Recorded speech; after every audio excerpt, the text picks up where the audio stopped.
Nous sommes sur la commune de Saint-Estèphe. Le vignoble fait 91 hectares. Donc nous sommes la plus au nord des appellations communales.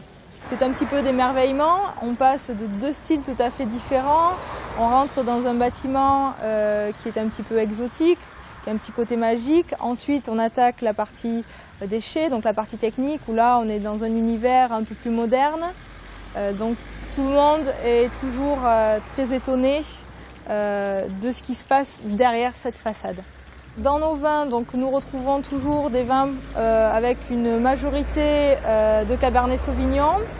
Les parcelles de vignes sont situées sur des coupes de graves et on retrouve dans nos vins des arômes plutôt exotiques, un petit peu épicés.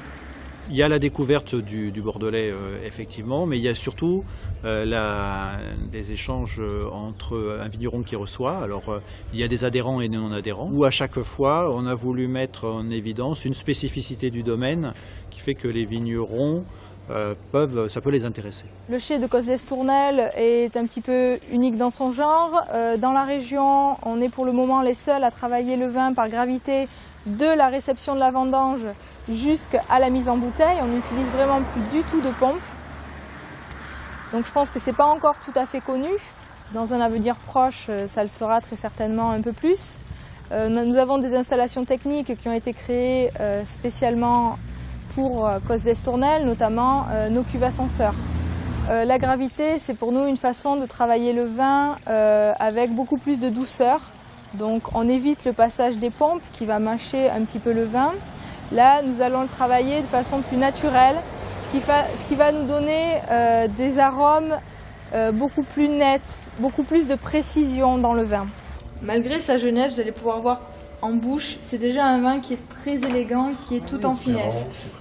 Voilà, les tanins sont déjà bien fondus, non, il n'est pas du tout agressif. C'est toujours très agréable de visiter un petit peu d'autres régions et surtout de pouvoir découvrir des propriétés aussi prestigieuses et aussi innovantes. On voit des nouvelles techniques, des façons de travailler qui ne sont pas les nôtres et qui seront, on va dire, jamais les nôtres parce qu'on n'a pas les mêmes budgets. Enfin, bon, puis le prix de la bouteille n'est pas le même, bien sûr. Mais c'est toujours intéressant de découvrir ce qui se fait ailleurs. Ça motive les troupes, c'est vrai que ça permet d'avoir des idées.